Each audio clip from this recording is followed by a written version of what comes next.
сабақ юбкадағы модельдеу сияқты шалбардың да өзінің түрлері көп, сол себепті оның да модельдеу түрлері болады. Бұл жерде бізде де өлшемді алып алдыңыз, конструкциясын сызып алдыңыз. Конструкцияны сызған кезде оны көшіріп тағы да тігетін болсаңыз, бізде классикалық шалбар шығады. Яғни офисқа, жұмысқа, сабаққа киетін классикалық шалбарды ешқандай түрлендірусіз тігуіңізге болады. Ал енді түрлендіріп киетін киімдердің қатарында бізде шалбар палаца жатады, бананы деп жатамыз, кюлотто немесе күлеш етекті шалбардың түрлері бар. Мен сізге қазір осы негізгі деген түр шалбарды көрсетемін. Бірінші шалбарға біз мысалға күлеш етекті шалбарды алатын болсақ, бұл жерде бізде шалбардың алдыңғы және артқы бөліктері қажет. Менде мысалға артқы бөлікте бізде аудың ортасы алдынан қарағанда үлкенірек жүреді. Және де сіздер конструкцияны сызған кезде мұнда ортаңғы сызық деген бөлік болған. Қазір мен сіздерге біреуіне көрсетемін, ал келесілерде біз тек конструкцияны емес, модельдеуді өтетіндіктен тек біреуінде ғана тоқталамын. Бұл сызық бізге не үшін қажет? Мысалға сізде артқы жақта ол ортасында тұр, ал алдыңғы жақта сәл қиғаш кетіп тұр. Не үшін бұлай? Конструкцияны сызып болғаннан кейін осы тұрған сызықтар сізде матаны пішу үшін қажет. Мысалға сізде мынандай мата бар, и шалбарыңыздың конструкциясы бар. Шалбарыңыздың жоғарғы жағы етек жағынан қарағанда үлкенірек болатындықтан сіз матаға оны қиғашынан тұрып қия алмайсыз. Өйткені бізде бүктелінетін, адамның денесінде бүктелінетін екі мүше бар, оның біреуі бізде шынтақ, екіншісі тізе болғандықтан осы екі жердің бізде осындай ортаңғы сызығы болады. Осы сызықтың көмегімен біз оны пішуіміз керек. Егер бұған мән бермей матаңызды үнемдеу үшін шалбарыңызды қиғашынан қойып қиятын болсаңыз, сіздің шалбарыңыздың тізесі тез шығып кетеді. Яғни формасын тез бұзады, және де жуғаннан кейін ол қалпына келмейді. Біз өзіміз джинсы немесе басқа да маталарды киген кезде жүру барысында тізесі шығып, қайтадан жуған кезде орнына келеді. Ондай жағдайда біз матаны дұрыс піштік деген сөз. Бұл жерде неге мән бересіз, не үшін бұл сызық қажет? Мұнда қараңыз, мынау сіздің кромкаңыз деп есептейік. Қазіргі тұрған осы кромканың бойында мына түзу сызық параллельді жатуы керек. Яғни сізде шалбарыңыздың етегі мен кромканың ара қашықтығы мына тұрған түзу сызықтың арасында 30 см болса, ортасында және де жоғарғы жағында да 30 см болуы керек. Бұл сізде долевой деп айтқан негізгі жіптің түзу сызығы болып есептелінеді. Сол сызықтың бойында жату үшін, сол жіптің бойында жату үшін бұл сізге көмек үшін берілетін ортаңғы сызық. Артқы жақ шалбарыңызда сізде қисық сызылатындықтан бұл жерде де мына сызықпен сізде шеткі жақта болатын кромканың ара қашықтығы міндетті түрде екеуі бірдей жатуы керек. Етек жағыңыз 30-20 см болса, жоғарғы жағыңызда 30-20 см болу керек. Егер олай жасамасаңыз, сізде уже шалбар дұрыс пішілмеді деген сөз. Бұл бізде пішу бойынша. Келесі енді жәнегі модель жасау. Модель жасағанда күлеш етекті шалбар өздеріңіз суреттен көріп отырған болсаңыздар, бұл бізде годе юбкаларға қатты ұқсас. Сол себепті бұл жерде бізде тек екі шетіне ғана объем қосылады. Мысалға сіз конструкцияны сызған кезде тізенің аймағын белгілеп алған болатынсыз. Ол сізде мысалға мына жерде тұр. Мынау тізе аймағы болса, ары қаратай сіз бір жақ балағыңыздың жалпы кеңдігі қанша сантиметр болғанын қалайсыз, соны есептеп аласыз, және де мына жақтағы етегіңізде шыққан ұзындықты есептеп аласыз да. Годе юбканы есептеген сияқты қалауыңыздағы кеңдікпен қазіргі болып тұрған кеңдікті алып тастайсыз да, артық тұрған өлшемді 4-ке бөлесіз. Яғни шалбарыңыздың мына жақ шетінде қосылады, және де алдыңғы жақ мына жақ шетінде қосылады. Өлшеп алдық. Өлшеген саныңызды мына тізеден бастап былай қарата жабыстырып аласыз. Бұл жерде де үшбұрыштың бисектрисасын қарау маңызды. Мысалға жабыстырып алдыңыз.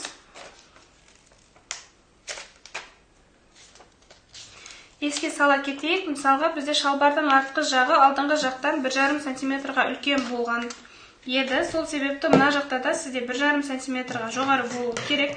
Өйткені көбірек болмаса, сізде жанғы тігісіңіз, яғни боковой шов деп айтамыз, сізде қисайып кетеді. Ол біркелкі жату үшін міндетті түрде сізде алдыңғы жақтан қарағанда артқы жағыңыз 1,5 см-ға көп болу керек.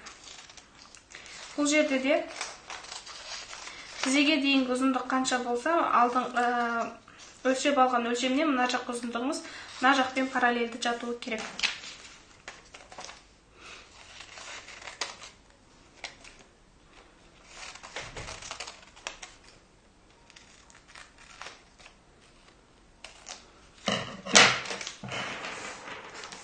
Күлеш етекті шалбарларда тек осы жер ғана өзгереді.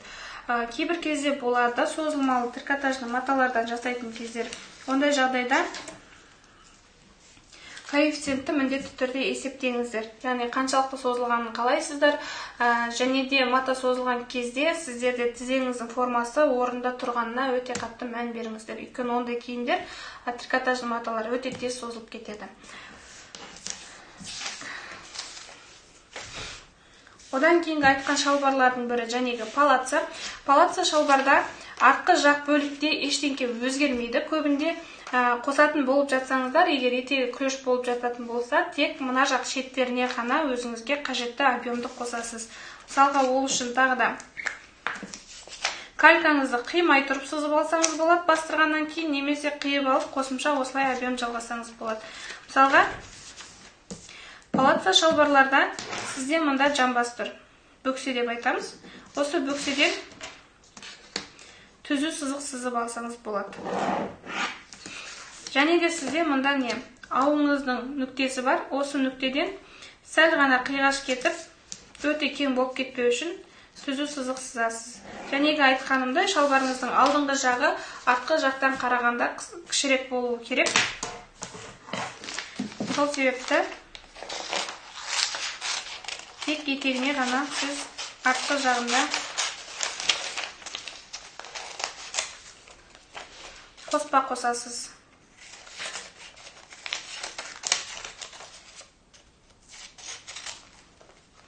Артқы жағында мынандай екі етегіне ғана қоспа қосатын болсаңыз, алдыңғы жағында сіз ортаңғы сызықтан, яғни сізде мында вытычкаңыздың тұрған нүктеден төмен қаратай толықтай қиып аласыз.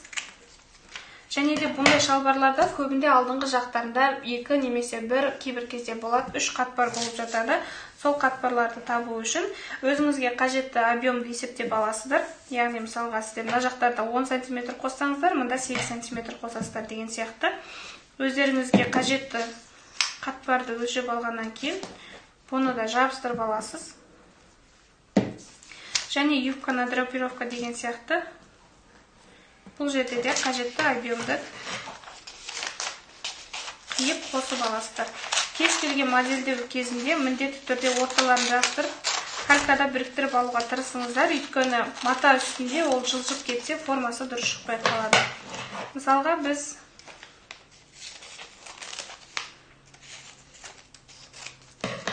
ортасына объемды қосып алдық. Осы объемды сіз мысалы билайнан бір қатпар қылып та бүктесеңіз болады.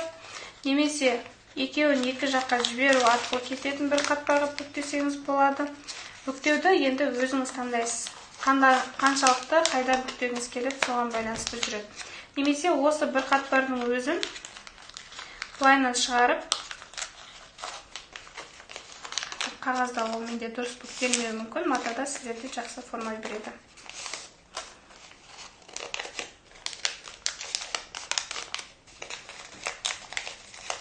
Мына сияқты екі қатпарлықта бүктесеңіздер болады. Бұл жерде ол уже сіздерде жәнегі айтқандай киімнің дизайніне байланысты жүреді. Драпировкамен жүретін шалбарлар қазір бізде соңғы жылдары трендта. Көбінде классикалық шалбарды осындай қатпарлармен палаца деп айтамыз, киіп жүруге болады. Объемды мына жақтағы өзіңіз есептейсіз. Бұны енді белдің кез келген жерінен қоссаңыз болады. Қалтаның тұсында болуы мүмкін, ортаңғы жақта болуы мүмкін. Соған байланысты өзіңізге қажетті объемды қосып аласыз. Бұл ортасы бойынша. Одан кейін екі жақ шетіне де өзіңіз қалаған сияқты мына жақтағы объемыңыздай мына жаққа да өзіңізге кеңдік қосасыз.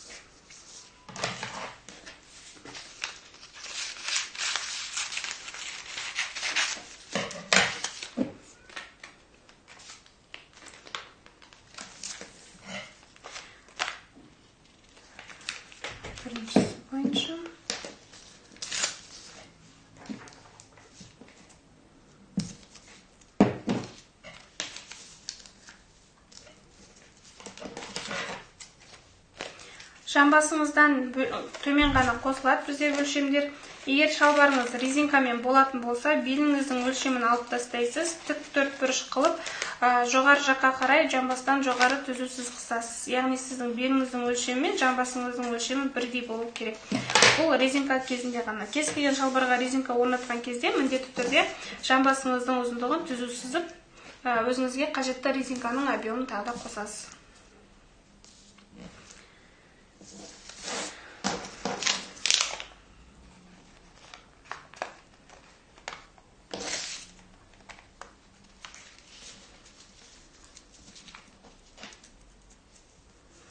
Мына сияқты қосылған объем менде палаца деп аталынады, яғни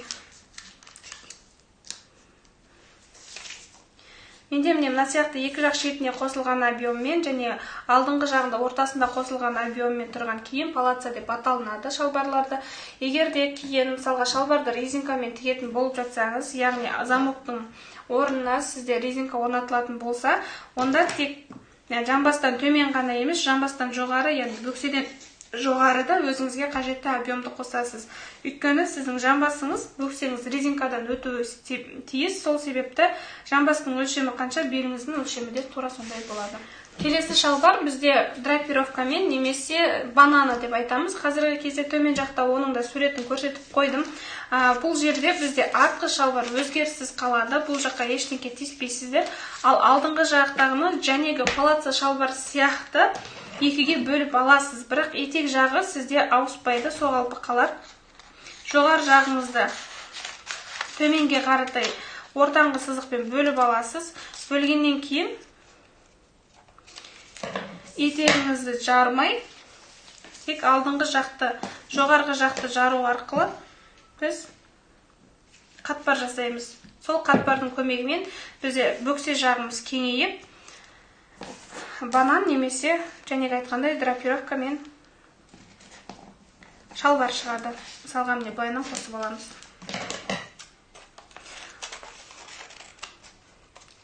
Кейбір кезде артқы жақтың немесе алдыңғы жақтың етегі кеңірек сіз қалағаннан болған жағдайда сіз қосымша төмен жағына резинка орнатсаңыз болады, немесе түйме орнатып қоюға болады. Ал лекаласын дайындаған кезде ол жағыңыз сізде өзгеріссіз қалады. Ал алдыңғы жаққа мына жердегі сияқты объем қосасыз, артқы жағы соғалпы қала береді. Мына жақтағыны жәнегі көрсеткенімдей палаца шалбардағы сияқты кез келген объемдағы складка қылып жинай аласыз. Мына екі шеті сізде қатпар болады, соның көмегімен жамбас жағыңызда сізге қажетті объем пайда болады. Бұл бізде драпировкамен. Соңғы шалбарымыз бізде кюлоты деп аталынады. Әйел адамдардың арасында өте кең тараған шалбарлардың бірі. Тоже бірнеше жыл трендте жүрген шалбарлар. Бұл шалбарда палаца шалбарға өте ұқсас. Бұның ортасын бөліп, ортасына да объем қосып складка жасасаңыз болады. Немесе ортасын бөлмей, тек екі шетінен де объем қоса беруге болады. Мысалға, бұл екеуінде калькаға сызып алғаннан кейін сразу сол калькада сызып жасасаңыз болады, немесе калькадан өзіңіздің базаңызды қиып алып, қазіргі мен жасап отырғандай өзіңізге қажетті объемды артынан қоссаңыз болады. Көбінде бұлдай шалбарларды бізде резинкамен киеді. Жаңа айтқандай резинкада жамбастың өлшемі мен белдің өлшемі бірдей болады. Мысалға алдық делік. Мына жерде сізде жамбастың өлшемі тұр. Мұнда және мұнда. Ал мұнда сізде ауыңыздың басталатын объемы. Осы объемнан жамбас нүктесінен төмен қаратай кез келген алшақтықта өзіңізге қажетті объем қоса аласыз. Және де жамбас жағыңыздан тура солай. Мына жақта да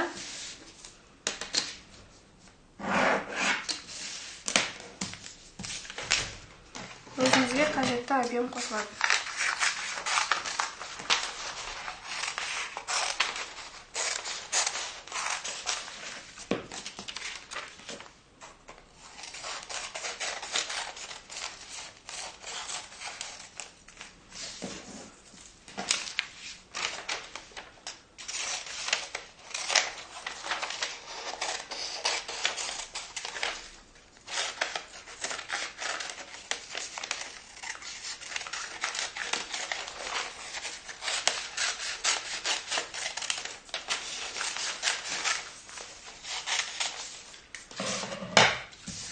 міне бізде килоты шалбарда осындай екі шетіне қосылады.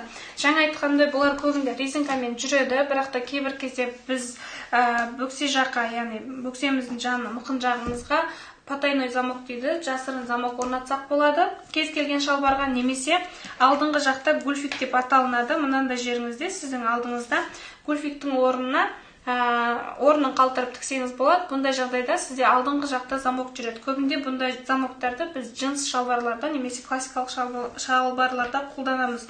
Ондай гульфикті қалай жасайсыз? Сізде мынау жәнегі айтқандай ауыл жағыңыз, яғни мынау ау болатын болса, мынау сіздің шалбарыңыздың алдыңғы жақ ортасы, яғни кіндігіңіздің маңайы деген сөз. Осы маңайға жәнегі сияқты өзіңіз қалағандай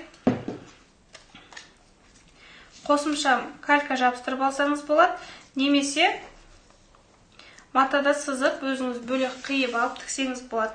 Жалпы конструкцияға да бұны қосып қойсаңыз болады. Замоктар бізде негізі стандартты белден төмен қартай 20-22 сантиметрге дейін барады. Мына жағыңыз 20-22 сантиметр болса, еніңіз 5-6 сантиметрге дейін жүреді. 20 сантиметр төмен түстіңіз, мына жақтан 5 сантиметр өлшеп алдыңыз. Бірінші тік төртбұрыш сызып аласыз. Одан кейін ау жаққа қаратайғы тұрған формаңызға овальный форма бересіз. Соның арқасында сізде гульфик пайда болады. Гульфикті басында екі жаққа да, шалбарыңыздың алдыңғы жағының екі жағына да, оң жақ сол жағын ажыратпай біркелкі жасап алсаңыз болады. Одан кейін замокты орнату барысында бір жағын алып тастайсыз. Гульфикті қалай орнату туралы менде қосымша сабақ болады. Сол сабақты көре аласыздар.